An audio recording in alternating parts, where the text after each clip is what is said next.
Welcome back, viewers. You're watching WION World is One. This is World DNA, the show that gets you ahead of the rest. I'm Shivan John now. And I'm Hem Kaur Surya, and on the show today, after the exchange of 3 hostages and 369 prisoners over the weekend, Israel is now preparing to receive the bodies of 4 hostages from Gaza on Thursday and also working on bringing back 6 living captives by Sunday. This while negotiations on the next phase continues and diplomacy is in full throttle after Trump's contentious Gaza plan. We will of course be bringing you the latest on this on the show today. Also on World DNA, aviation safety concerns remain heightened as a Delta Airlines flight crash-landed at the Toronto Pearson International Airport. The flight, which took off from Minneapolis, appeared to have flipped on its back on the snowy runway. We will bring you the latest on that front as well. This and a lot more lined up for you. Let's start with the headlines.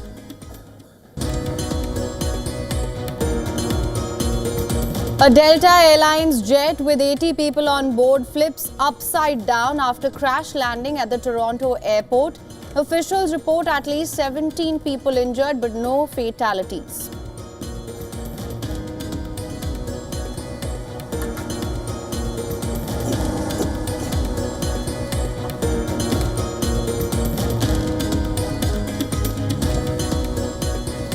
Israeli troops start withdrawing from some border villages in Lebanon just before a pull-out deadline under the ceasefire deal with Hezbollah. But Israeli military says it would remain in 5 strategic points.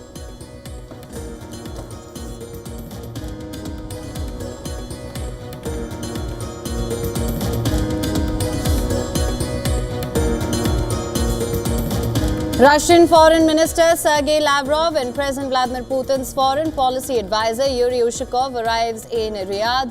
Both diplomats are due to take part in bilateral talks with US officials, including Secretary of State Marco Rubio.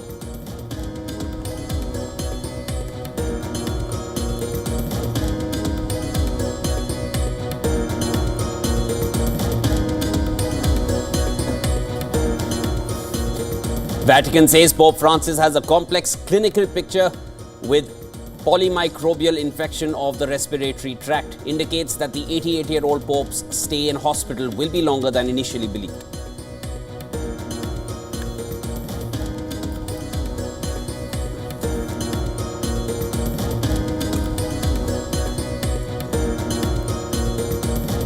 Ganesh Kumar appointed as the next Chief Election Commissioner of India, Vivek Joshi to join the poll body as Election Commissioner.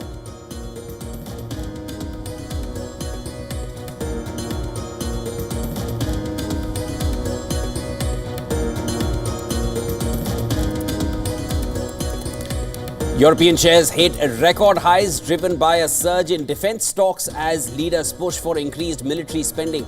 Bank stocks also rallied to 17-year highs, supported by rising bond yields.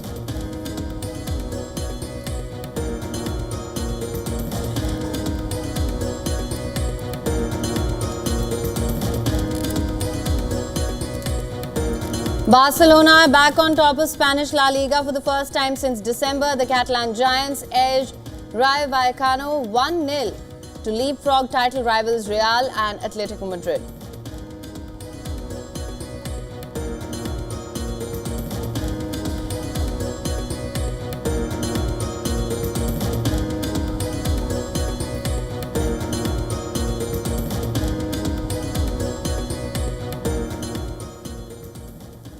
All right, our top focus. Israel has expressed its commitment to a US proposal to take over Gaza and displace the Palestinian residents.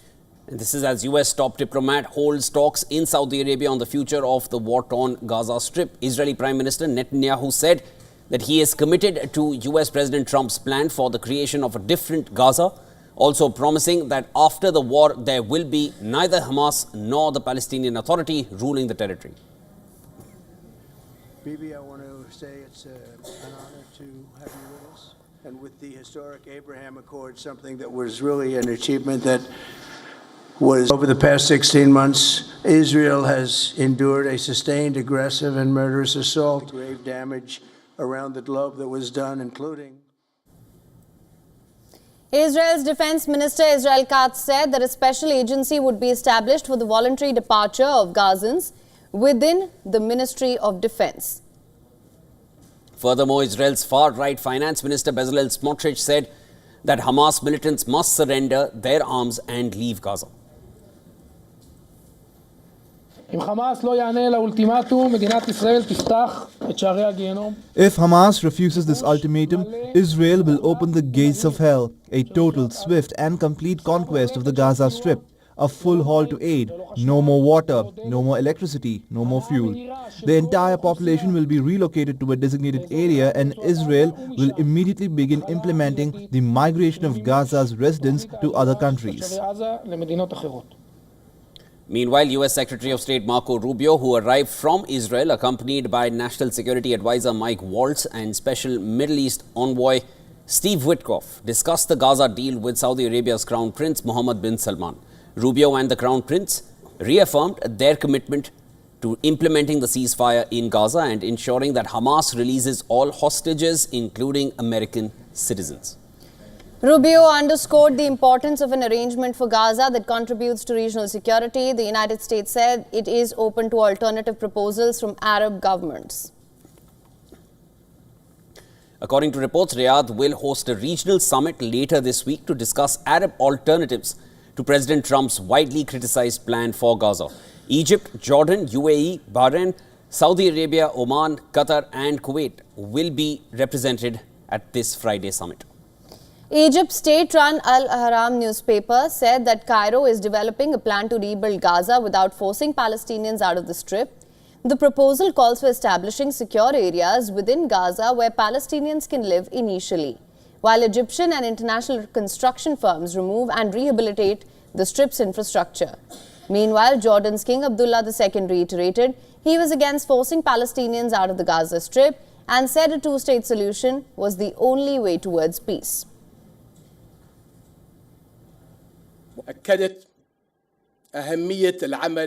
Both displacement in Gaza and the West Bank and reconstruction of Gaza without displacement. I stress the importance of working to reduce escalation in the West Bank and that a just and comprehensive peace based on the two-state solution is the only way to achieve stability in the region.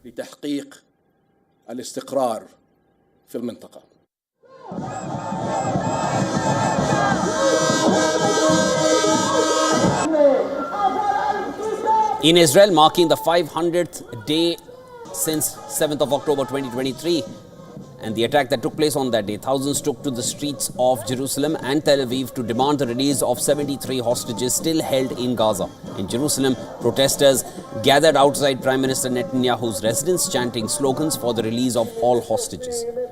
Some chained themselves to a mock cage on the ground to illustrate the way some of the released hostages testified to being held in captivity. In Tel Aviv, thousands gathered for a rally in a central square, now known as the Hostages Square, where hostages' family members addressed the crowd. Not far away from there, outside Israel's defense ministry, scores of others gathered with the same aim, demanding the release of all hostages.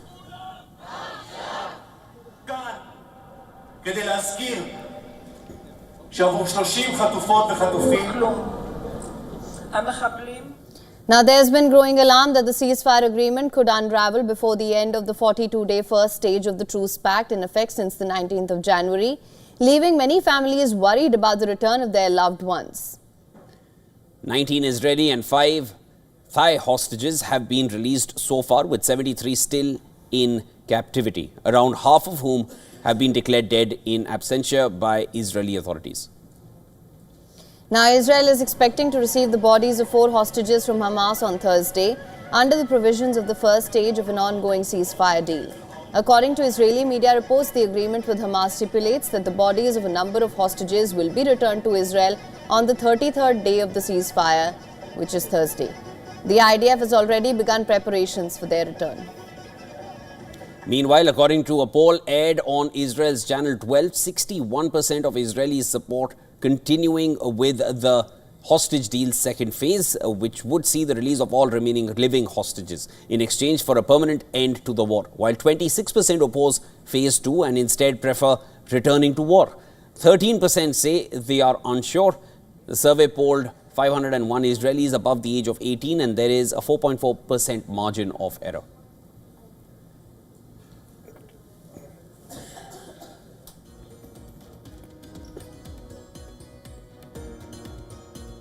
Amid ongoing diplomatic efforts to begin the ceasefire negotiations, the battlefields of Ukraine remain engulfed in relentless combat. Russian forces continue their aggressive push in Donbass. Russia claims intercepting HIMARS rockets, while Ukraine reports a grim situation on the front lines. Take a look.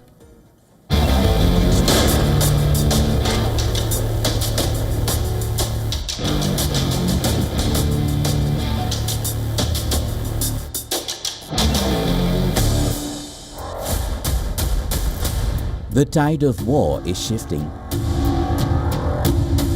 Ukrainian forces are stretched to the limit, desperately trying to hold the line, but Russian troops continue their relentless push forward. In Donbass, Moscow's troops have tightened their grip on Pokrovsk, cutting off critical supply routes and trapping Ukrainian defenders in a relentless assault.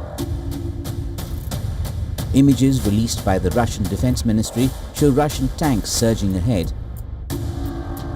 Russia has been using superior firepower to destroy Ukrainian positions.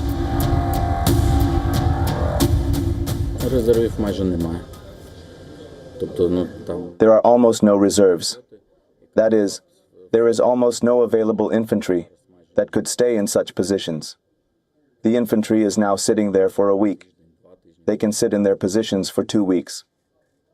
Unfortunately, the current situation is that most of them leave their positions before the terms that I mentioned, but most of them are either wounded or killed.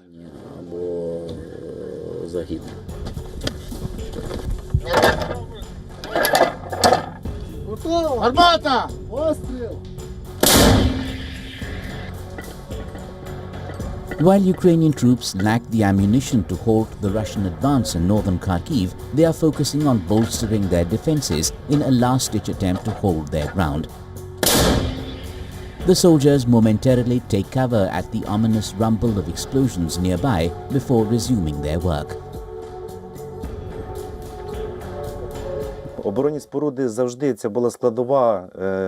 Defensive structures have always been a part of good defense from the enemy. In order to stop the enemy, we need fortifications we are building. You must understand that if there are no fortifications, people cannot keep their positions. They retreat and have no place to hide from the shelling and FPV drones. Ukraine continues to target Russian positions using Western-supplied weapons. Moscow claims its air defense forces have shot down 50 Ukrainian drones and intercepted 2 US-made HIMARS rockets. President Volodymyr Zelensky says that over 46,000 Ukrainian soldiers have been killed since Russia's full-scale invasion in February 2022, while nearly 380,000 have been wounded. Moscow remains silent on its own casualties. Manpower shortages remain Ukraine's biggest vulnerability. Despite drafting 200,000 men since last May, Ukrainian forces are stretched thin, struggling to match Russia's 400,000-strong frontline presence. Bureau Report, WION World is One.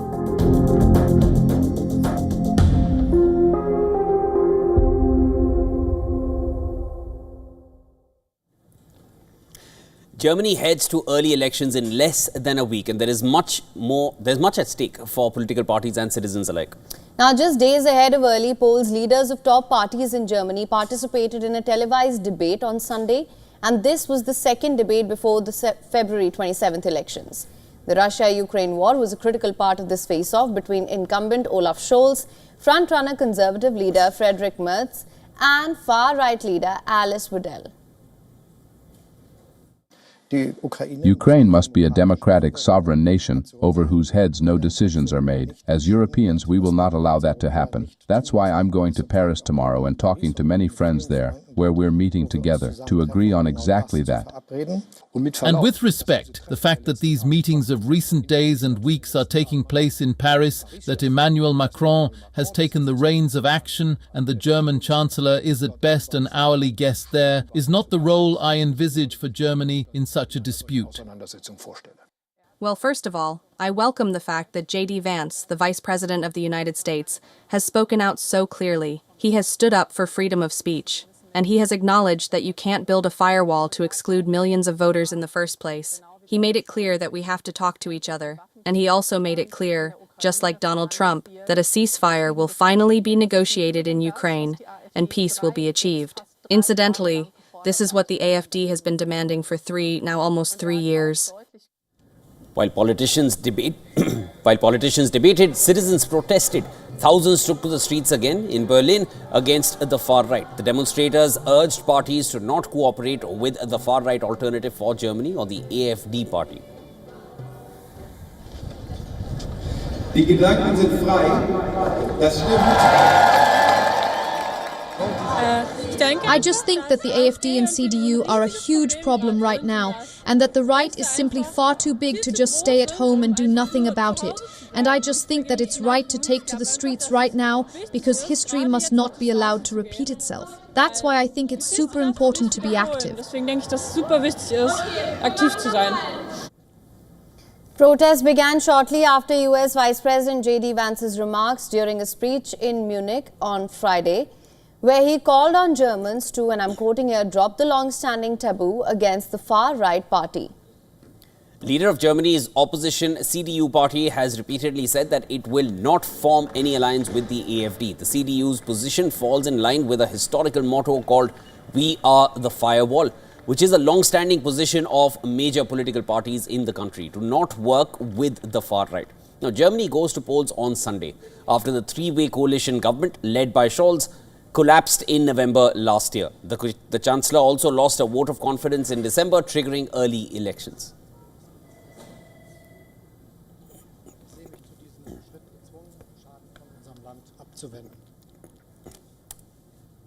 And a Delta Airlines jet with 80 people on board crash-landed at the Toronto airport, leaving dozens injured. The plane flipped upside down after the crash, but no fatalities were reported. The Endeavour air flight with 76 passengers and 4 crew was landing in Canada's biggest city, having flown from Minneapolis in the US state of Minnesota. Now, paramedic services reported that 15 people were injured, including 3 critically, a child, a man in his 60s and a woman in her 40s. All wounded were taken to area hospitals either by ambulance or by a chopper. Canada's Transportation Safety Board said it was deploying a team of investigators to the crash site. The video showed the plane belly up on a snow-covered tarmac as fire crews doused the aircraft with water. Images on local broadcasts were shared on social media showing people stumbling away from the upside-down CRJ 900 plane. Eckler, land Julie Kilo, Life Flight 1 medevac next. Life Flight 1 medevac, just so you are, there's people outside walking around the aircraft there. Yeah, we've got it. The aircraft there's upside down and burning. A massive snowstorm hit eastern Canada on Sunday. Pearson Airport had said earlier on Monday that it was dealing with high winds and frigid temperatures as airlines attempted to catch up with missed flights after a weekend snowstorm dumped over 8.6 inches of snow at the airport. Federal Transport Minister Anita Anand confirmed that there were 80 people on the flight. She added that she was closely following the incident.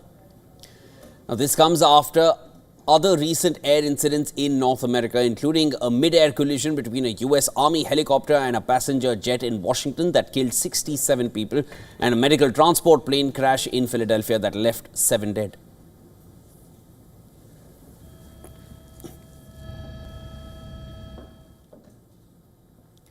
Now, in the US, the Elon Musk-led Department of Government Efficiency, DOGE, has made the tax departments its next target. On a spree of allegedly slashing public spending, reports now suggest that DOGE is seeking access to a US tax system. Now, according to US media reports, DOGE is requesting officials to grant them broad access to systems, property and data of the Internal Revenue Service systems. The requests have so far not been accepted by the tax department. The barrage of demands and decisions being made by Elon Musk has sparked an alarm among several government employees. Several experts are also concerned that granting Musk access to private taxpayer data could be extraordinarily dangerous. Now, the development overlaps with plans for the IRS to lay off thousands of employees as part of the Trump administration's move to overall federal workforce. The mass layoffs have triggered a major backlash and criticism, but it seems that DOGE is already reversing some of its decisions. The department has halted the firing of hundreds of federal employees who were tasked with working on the nation's nuclear weapons programs. The decision comes barely 24 hours after close to 350 employees from National Nuclear Security Administration were laid off abruptly. Amid the criticism and flack, a US district judge will be hearing a case shortly brought by Attorney General of Democratic states that are trying to block DOGE's orders and protect federal agencies. The attorneys have called for a restraining order against the Musk-led department to bar it from gaining access to information systems and data across several departments. Federal courts are closed on account of President's Day holiday. However, the judge made a rare exception to hear the case.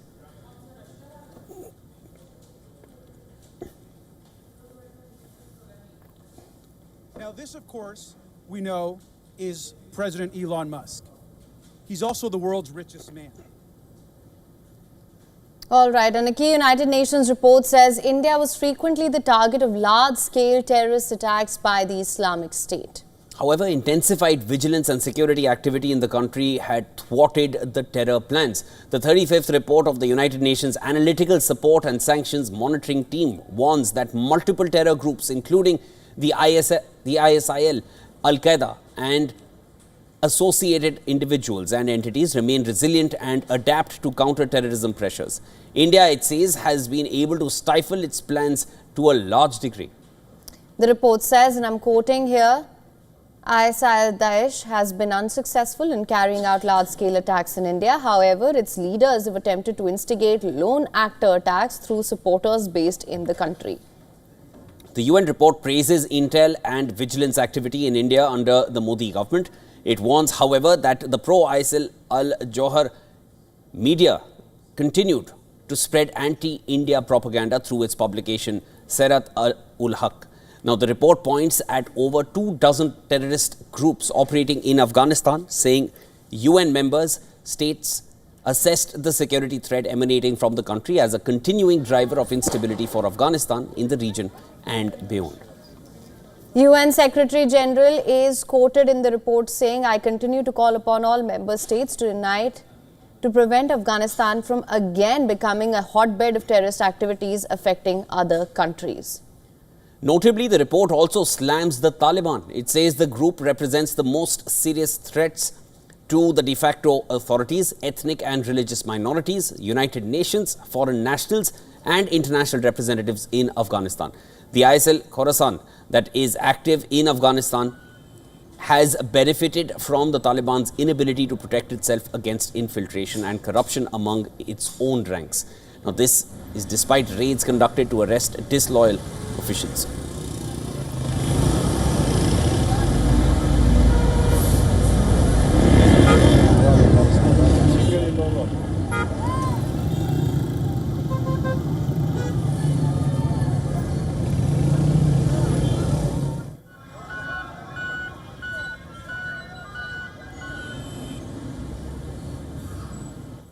All right, with that, it's time now for a short break. Don't go anywhere. This is World DNA. We'll be back with you after the short break. On the other side, the Emir of Qatar is on a 2-day state visit to India.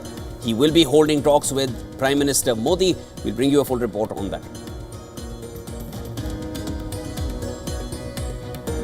Also on the other side, Russia has fined Alphabet's Google 3.8 million rubles, that's around $41,530 for hosting content on YouTube that included videos instructing Russian soldiers on how to surrender.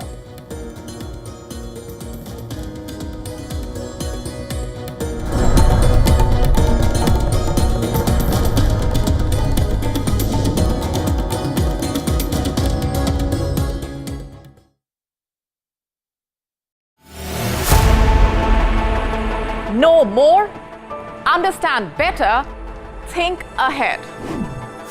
Hello and a very warm welcome. You are watching Gravitas with me, Molly Gambhir.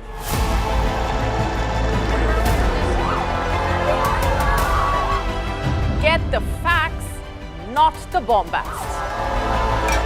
On the 26th of March, dynamic pricing, Baloch separatists, Gravitas cuts out the clutter. Gravitas keeps calm when others scream. Gravitas brings news to life.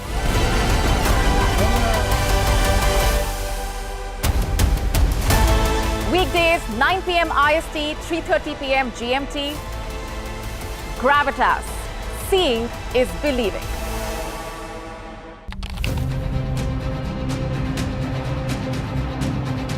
We know that the Indians are in consultation with the Americans on this. So we leave it to our friends in India to decide. As far as we are concerned, Chabahar is a very important port. The minorities, I mean the Hindus and others, are equal citizens of Bangladesh as with the Muslims. They have equal rights, they have equal protection under the law. The BRI, as it is being perceived, is not really a strategic alliance that Nepal entered into with China, because Nepal, as you know, is a non-aligned nation and it does not enter into any strategic alliances with any country in the world. And for doing that, there has been numerous rounds of negotiations with the UK government to try and finalize a deal.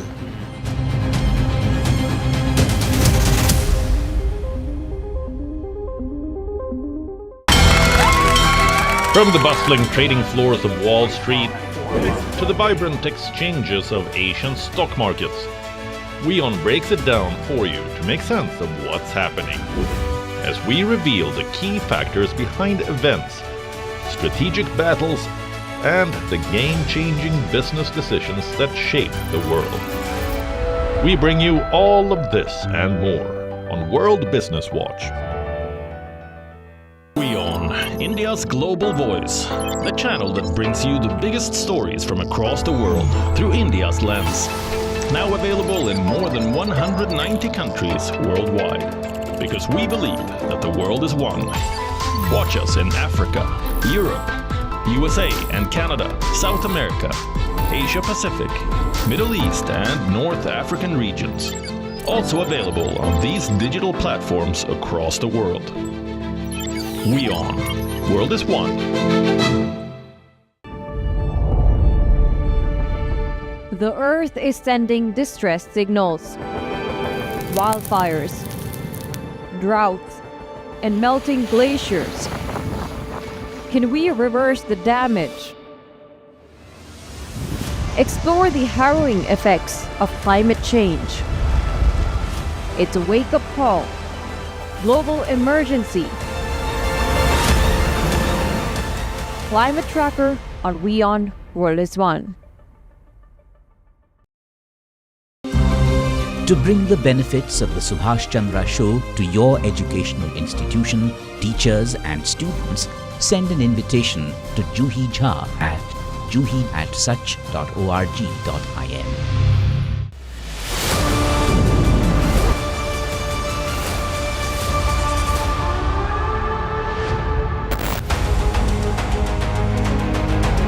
Iran and India enjoyed a very good, historic relations.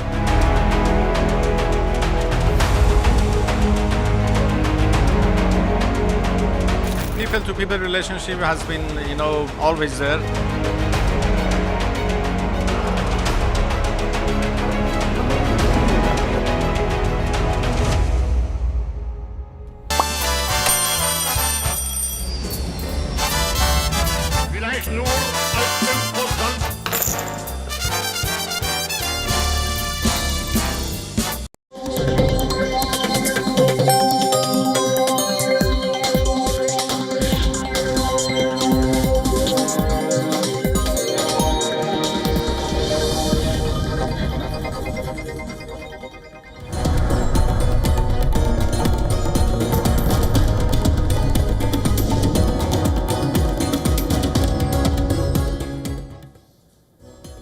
Welcome back, viewers. You're watching WION World is One. This is World DNA with Haim and I'm Shivan. Lots more on this side of the show as well. Let's start with the headlines.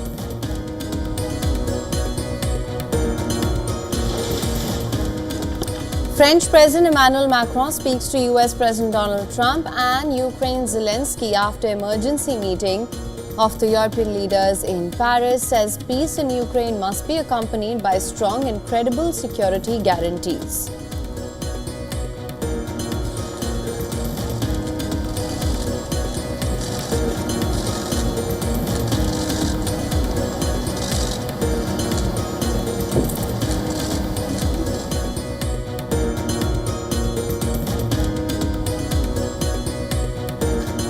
Russian Foreign Minister Sergei Lavrov and President Vladimir Putin's foreign policy advisor Yuri Ushakov arrive in Riyadh. Both diplomats are due to take part in bilateral talks with US officials, including Secretary of State Marco Rubio.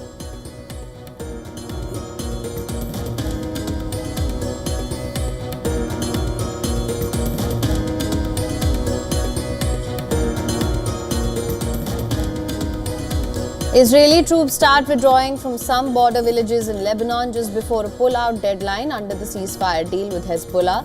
But Israeli military says it would remain in 5 strategic points.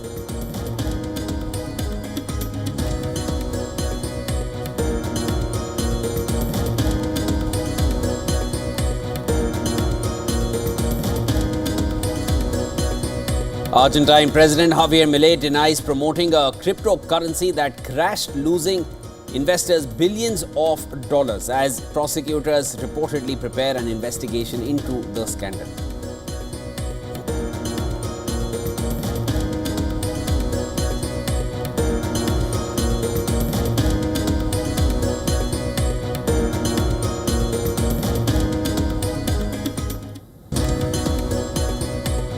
US Homeland Security Secretary Kristi Noem announces multi-million-dollar ad campaign warning illegal aliens to leave the country now or face deportation.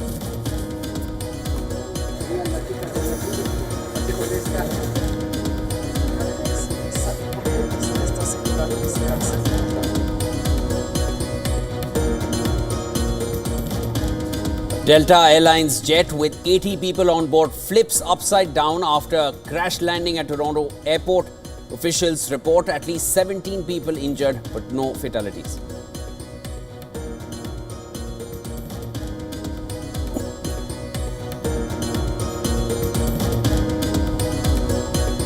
Baidu's Hong Kong shares plunged 7%, erasing $2.4 billion in market value, and this comes after founder Robin Lee was absent from a high-profile meeting with President Xi Jinping and top corporate leaders.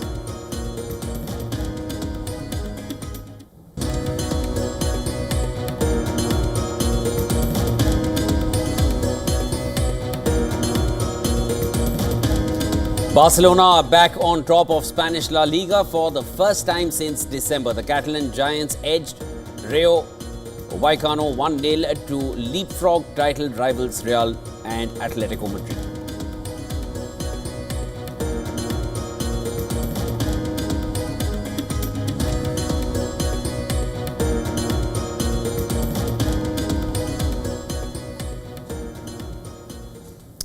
Now, the Emir of Qatar is on a 2-day state visit to India. Sheikh Tamim bin Hamad Al Thani is set to meet President Draupadi Murmu and hold talks with Prime Minister Modi, extending a rare gesture of hospitality. Prime Minister Modi went to the airport to receive the Qatari Emir on Monday evening. And this is Al Thani's first trip to India in over a decade. His last visit was in March 2015. In a social media post, Prime Minister Modi wished him a fruitful stay in India and said that he is looking forward to their meeting. External Affairs Minister Dr. S. Jaishankar called on Al Thani later in the evening. The Ministry of External Affairs has said in a statement that the visit will provide further momentum to their growing multifaceted relationship. Today, the Qatari Emir will be accorded a ceremonial welcome at the forecourt of the Rashtrapati Bhavan, followed by his meeting with Prime Minister Modi at the Hyderabad House. An exchange of memoranda of understanding is scheduled for Tuesday afternoon, after which the Emir will meet President Draupadi Murmu. India and Qatar have deep-rooted historical ties of friendship, trust and mutual respect. In recent years, the ties between the two countries in trade, investment, energy, technology and culture have continued to strengthen. The Indian community in Qatar forms the largest expatriate community. More than 800,000 Indian citizens live and work in Qatar.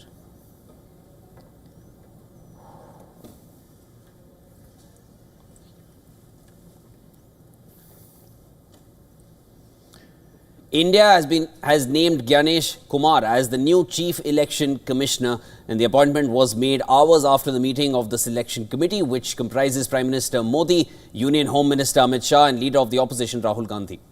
Now, Ganesh Kumar, the senior most of the two election commissioners, will succeed Rajiv Kumar, who will be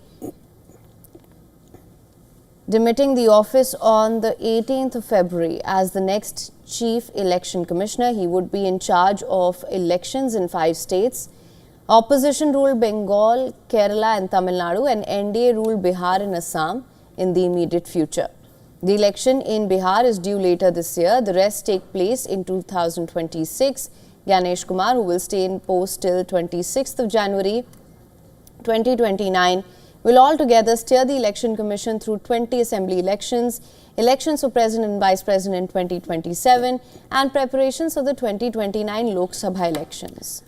A 1988 batch IAS officer from Kerala cadre, Ganesh Kumar, was part of the Union Home Ministry and helped draft the bill that scrapped Article 370 in Jammu and Kashmir. During the Select Committee meeting, Rahul Gandhi had given a note of dissent to Ganesh Kumar's appointment. Congress is objecting to the selection as the law on appointment of the Chief Election Commissioner has been challenged in the Supreme Court. The matter is scheduled for hearing on Saturday, and the party has alleged that the government wants control of Election Commission and is not concerned about its credibility.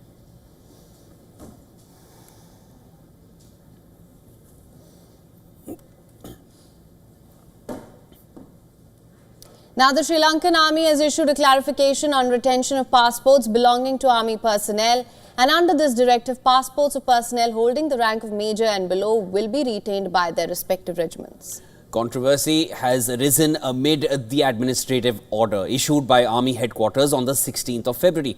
According to the statement issued, the measure has been implemented as an administrative procedure to enhance interdepartmental coordination within the army. Now, the army frequently deploys officers of these ranks for overseas training programs and peacekeeping missions.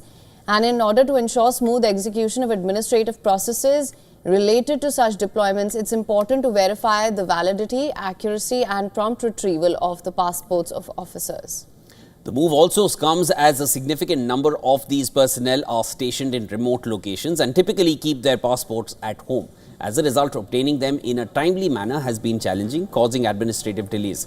To overcome these challenges, new directives have been introduced to enhance passport security and also streamline the administrative processes.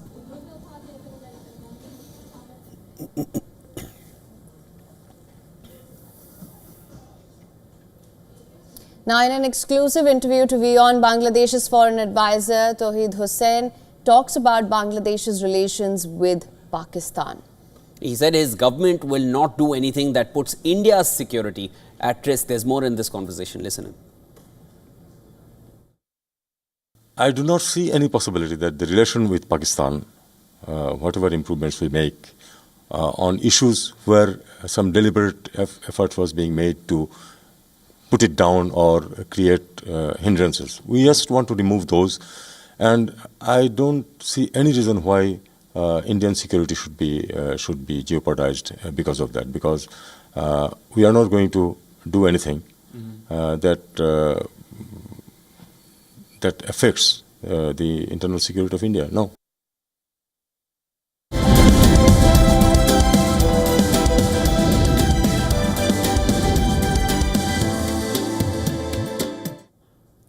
Businesses across the UK are facing significant challenges as they prepare for a tax hike, with 1 in 4 companies planning to lay off staff.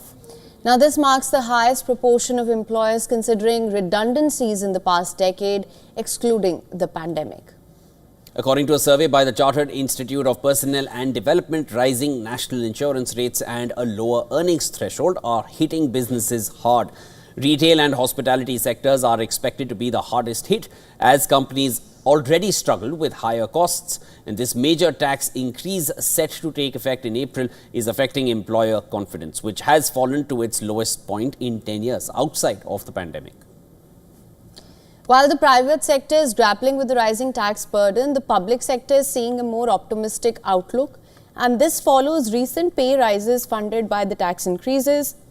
However, small businesses remain particularly vulnerable, with a separate survey from the Federation of Small Businesses revealing a steep decline in confidence.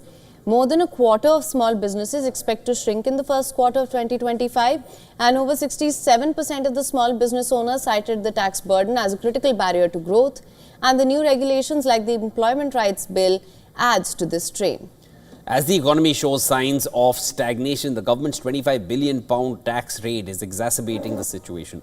With GDP growth nearly flat at just 0.1% in the final quarter of 2024, the private sector is struggling while government spending and borrowing continue to drive minimal growth. Small businesses alone spend an estimated £25 billion on tax compliance each year, and reducing this burden could significantly improve productivity. Despite promises from the Treasury, many business leaders remain skeptical, citing the rising costs and increasing regulatory pressures. As companies face rising costs, hiring freezes and investment delays, the road to economic recovery looks uncertain for many businesses.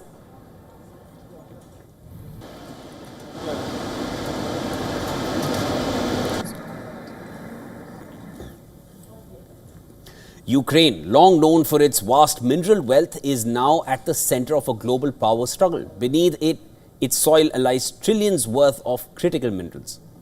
Of course, this includes rare earth metals essential for everything from electronics to defense technologies.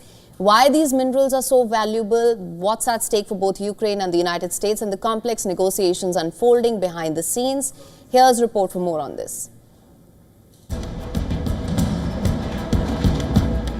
Ukraine is home to some of the world's largest reserves of critical minerals, with an estimated 111 billion tons of resources worth $14.8 trillion. These deposits include essential rare earth metals like neodymium, lanthanum, and yttrium, which are crucial for industries ranging from defense to electronics. Ukraine controls 5% of global mineral resources, ranking among the top 10 suppliers. Before the war, the country was a major supplier of titanium, gallium, and neon gas, vital to the global tech and military sector.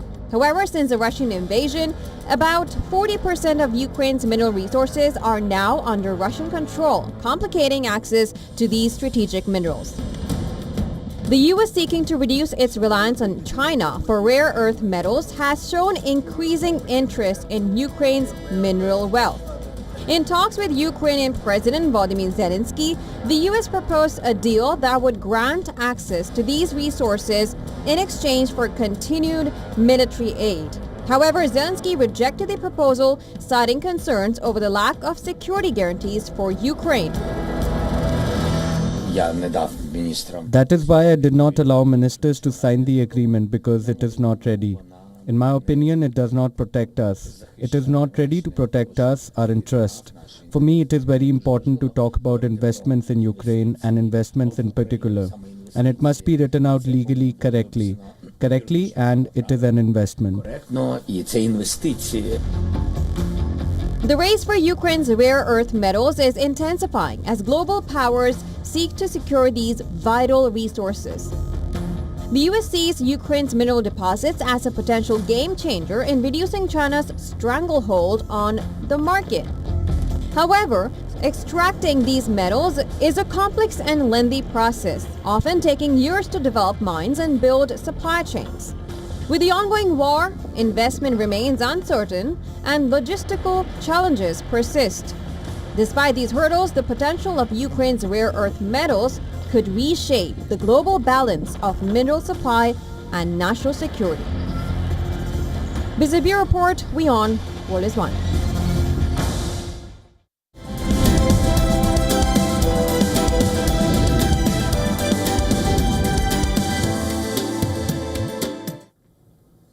All right, let's now take a look at developments from the world of technology. Russia has fined Alphabet's Google 3.8 million rubles, that's about $41,530, for hosting content on YouTube that included videos instructing Russian soldiers on how to surrender.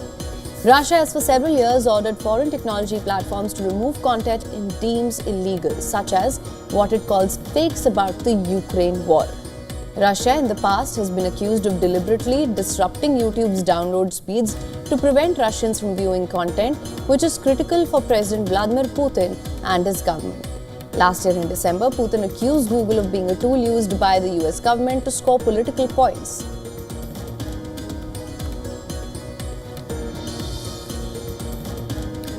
Around 20 Italian websites, including that of banks and airports, have allegedly been hacked by pro-Russian hackers.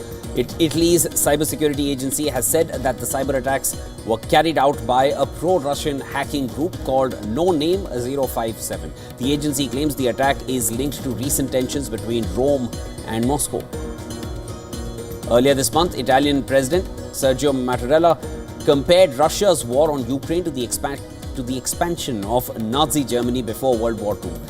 Mattarella's comments led to outrage in Moscow, and this isn't the first time No Name 057 has launched a cyber attack on Italy. Last year in December, the group hacked around 10 Italian institutional websites.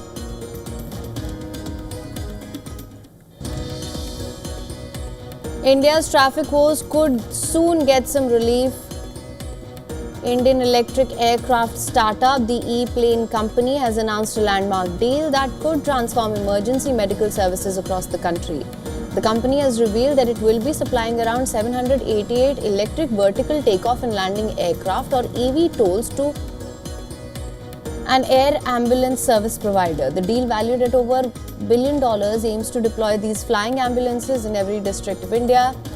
This ambitious plan comes as India grapples with increasingly congested city streets, making timely medical care a significant challenge. The company is aiming to begin commercial operations by the second half of 2026, with an initial production target of 100 units annually. The electric aircraft will initially have a range of approximately 110 kilometers, but the company plans to extend that to over 200 kilometers in the future.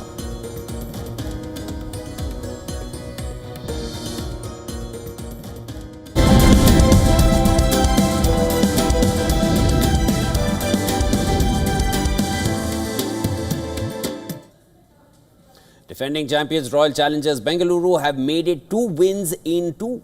A quality bowling performance followed by a 107-run opening stand from skipper Smriti Mandhana and Danny Wathodge helped RCB beat Delhi Capitals by 8 wickets. Delhi made a quick start despite losing Shefali Verma for a golden duck. Jemima Rodriguez and captain Meg Lanning took the attack to Bengaluru, putting on a 59-run stand for the second wicket. Rodriguez's wicket in the 7th over triggered a collapse. From 60 for 1 in 6.4 overs, Delhi slipped to 87 for 5 in 11.1 overs. After Delhi lost Marizan Cap for 12 in the 15th over, Shikha Pandey and Sarah Bryce's 25-run stand took Delhi closer to the 150-run mark, but Georgia Wareham's double wicket 18th over halted their momentum. Delhi were eventually bowled out for 141. Unlike in the opener, Bengaluru got off to a flying start. Smriti Mandhana and Danny put on a show as RCB raced to 57 runs in the 6-over power play. The pair kept finding the boundary at regular intervals, stitching together a 107-run opening stand. Bengaluru lost Whitehorse for 42 in the 11th over and Mandhana for 81 in the 16th, but the damage was already done. Their stand had set up a comfortable finish. Elise Perry remained unbeaten on 7, with Richa Ghosh finishing 11 not out as Bengaluru crossed the line in 16.2 overs. Maybe even now. Shaw pulled away, a superb way for the champions to climb to the top of the ladder in Tata WPL 2025. It's been a dominant performance.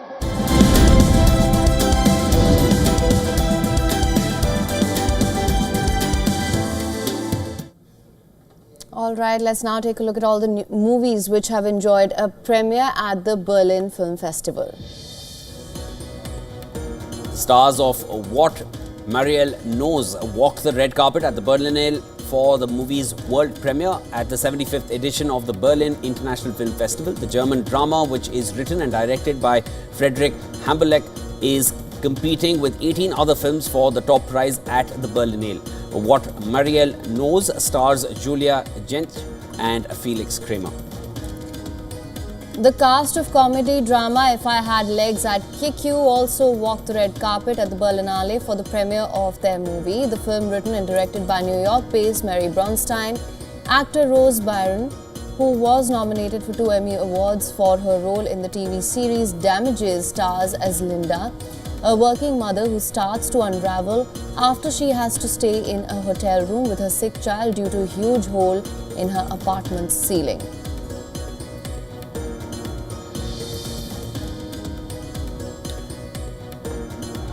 Chinese filmmaker Vivian Chu led the cast of her new movie Girls on Wire onto the Berlin Film Festival red carpet for the drama thriller's world premiere.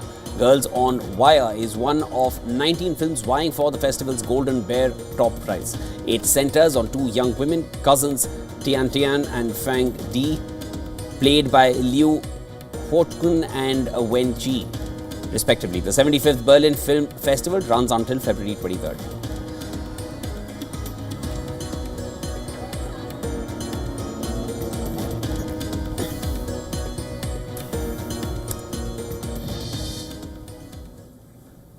Marvel's big 2025 release Captain America Brave New World is dominating the North American box office. The movie that was released worldwide on the 14th of February earned an estimated $100 million in the biggest opening of the year. The film's strong showing on a 4-day US holiday weekend came despite tepid reviews and lukewarm audience scores, with analysts saying stories of superhero movie fatigue may be exaggerated. Now, the movie did not fly in China. The new MCU film stumbled into Chinese theatres, faltering both at the box office and in audience reception. According to the data, the film has only grossed $10.53 million till now in the country. Critics echoed audience disappointment as the main reason. The film only has a dismal 51% Rotten Tomatoes score and a 5.3 on 10 on the Chinese review platform Douban. This underwhelming performance reflects that Marvel's emphasis on political correctness and individual heroism has become incompatible with the world's second largest film market. Speaking about the film, the new Captain America introduces Anthony Mackie as Sam Wilson, taking over the title role from Chris Evans. Meanwhile, veteran star Harrison Ford plays a US president who morphs into a Red Hulk.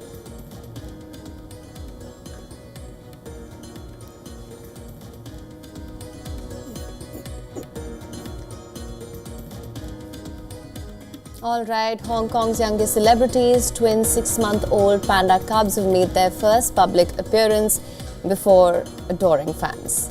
And they've, of course, attracted hundreds of people. The pair is the city's first locally born giant panda cubs. We are going to leave you here with these rather cute visuals, and we'll slip into a short break after that. This is a wrap on World DNA. Thank you so much for tuning in. Come right back.